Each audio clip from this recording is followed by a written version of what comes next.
वेळ आपण सगळ्यांनी आमच्यासाठी या ठिकाणी दिलेला आहे। या कार्यक्रमामध्ये ज्यांनी जे बिंदू कॉलेजचे प्रिन्सिपल आहेत आणि मराठा सेवा संघाचे केंद्रामध्ये त्यांचं खूप चांगली भूमिका आज ते त्या ठिकाणी निभावतात।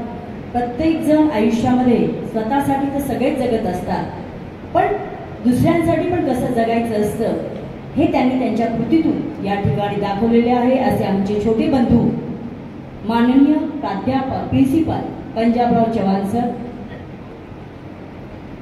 या कार्यक्रमाचे मेन आकर्षण आमच्या तरुणाईमध्ये जिचं असं खूप सारं आकर्षण आहे आणि अगदी आम्हाला हवीहवीशी का वाटते माहिती आहे ती, कारण कुठेतरी असं वाटतं की आपल्या ग्रामीण भागाशी तिची नाळ जुळलेली आहे, ती आपल्यातली वाटते। आपल्याला बोलताना वाटते की नाही, आपल्या मराठवाड्यामध्ये जी बोलीभाषा बोलली जाते, जी आपल्या नात्यांची जी परंपरा आहे ती अगदी खुमासदारपणे ती स्वतःच्या रीलमधनं ती समाजामध्ये शेअर करते, अभिव्यक्त होते।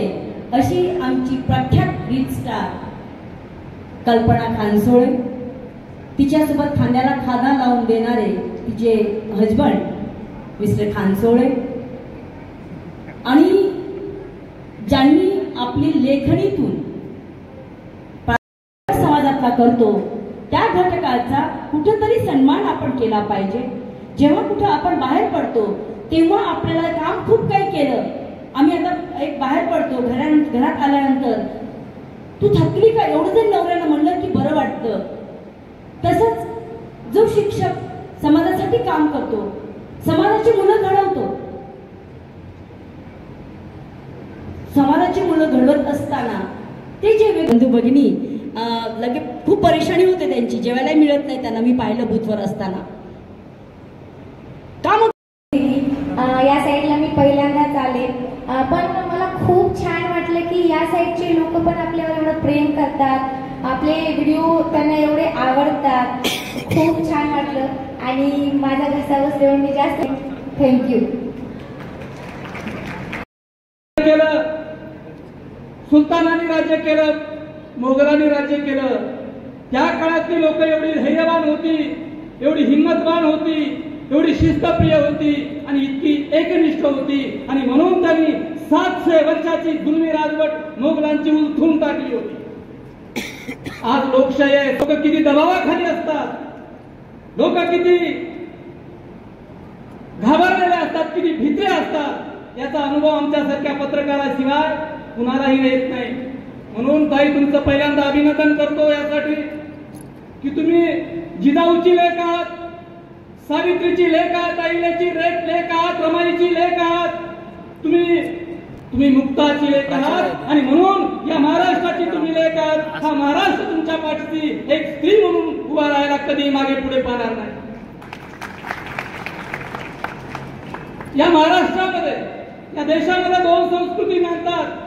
एक संस्कृती आहे ती पुरुष प्रधान संस्कृती, आणि दुसरी संस्कृती आहे ती स्त्री प्रधान संस्कृती, मातृसत्ताक संस्कृती।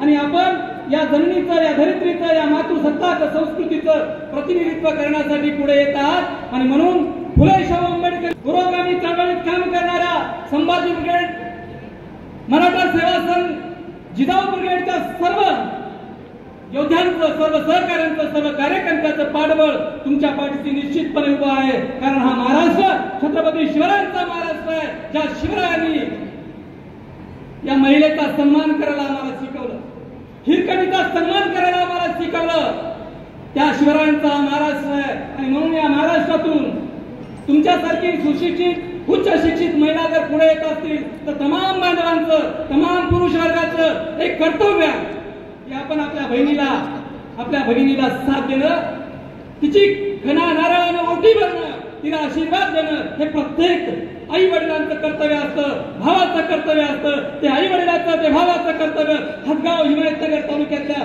जनतेने पालन केलं पाहिजे, पार पाडलं पाहिजे, हे आवाहन करण्यासाठी उभा आहे। सर्व सहभागी स्पर्धकांचं मेहनत आम्ही बघितली आहे, त्यांचे फॉलोअप्स चालू होते, काही व्हिडिओ आला का, पोस्ट झाला का, त्याची तळमळ होती की हा व्हिडिओ जास्तीत जास्त लोकांपर्यंत पोहोचावा।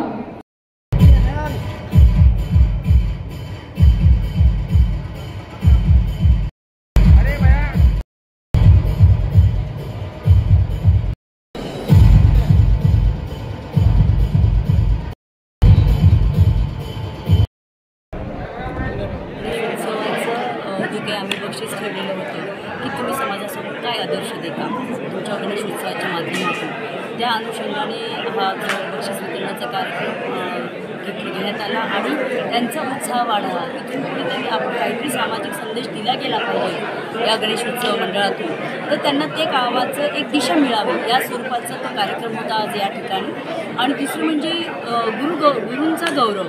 गुरु जे शिक्षक आहे आपल्या जे काही तालुक्यातील हिमायतनगर तालुक्यातील, की शिक्षक हा खरं तर समाजाचा फार महत्त्वाचा एक कणा म्हणता येईल असा आहे. कारण शिक्षणाशिवाय तरणोपाय नाही. आज आपली जी काही छोटी छोटी मुलं ती त्यांच्या हातात असतात, म्हणजे त्यांनी जी दिशा दिली ती दिशा उद्याची ठरत असते. म्हणजे आपल्या भारताचं नव्हे, आपल्या तालुक्याचं, आपल्या जिल्ह्याचं भविष्य या सगळ्या शिक्षकवृंदांच्या हातामध्ये असतं. आणि हे शिक्षकवृंद याच्यासाठी जी मेहनत घेतात, जे काही कामं करतात, शालेय शिक्षणाच्या व्यतिरिक्त पण त्यांच्यावर बऱ्याच कामाचा ओझा असतो, ती यांना कुठेतरी सन्मानित आपण केलं पाहिजे. कुणीही पण जेव्हा पाठीवर आपल्या कौतुकाची थाप देतं तेव्हा त्यांना त्या कामाचं अजून बळ मिळतं आणि ते अजून जास्त वेगाने ते कामं करत असतात पुढे. तर एक कौतुकाचा तो सोहळा होता. त्यांना इथून पुढे काहीतरी एक स्फूर्ती त्यांनी घेऊन जावी या स्वरूपाचा हा सोहळा. जी वैयक्तिक भूमिका आहे, या भूमिकेवर मी कुठलीही वाच्यता या ठिकाणी करू इच्छितो. काही एकीकडे ग्रामीण भागात फिरत आहे आणि तालुक्याचा अभ्यास करत आहे, लोकांशी संवाद साधत आहे. आणि जर पक्षाने मला या ठिकाणी संधी दिली तर पक्षाच्या वतीने मी या ठिकाणी लढणार आहे. ज्याला संधी मिळेल, मला मिळाली विद्यमान आमदारांनी काम करावं, त्यांना मिळाली मी काम करावं, पण पक्ष संघटन वाढीसाठी मी या ठिकाणी काम करत आहे.